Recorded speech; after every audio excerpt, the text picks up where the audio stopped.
This video will demonstrate how to use the Lasso tool in CloudKO's editor. To select the lasso, either click the lasso icon in the Tools palette or use the shortcut L on your keyboard. In this case, I'd like to remove the tape on the floor. To do this, we need to switch to the background retouching layer. First, click the word Layers to expand the Layers palette.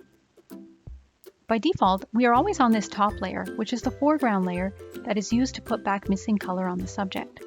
To remove background color, wrinkles, or shadows, we need to select the bottom layer, which is the background retouching layer.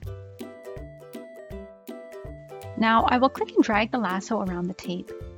If you need to add to your selection, just click and drag the lasso around the areas you'd like to add. If you need to remove something from your selection, just click the Remove from Selection button in the Tool settings, or hold Alt while clicking and dragging the lasso tool. Once your selection is complete, just press F11 to hide everything within the selection. Be sure to watch our other tutorial videos to learn about more ways you can use CloudKO Lite's editor. Thanks for watching.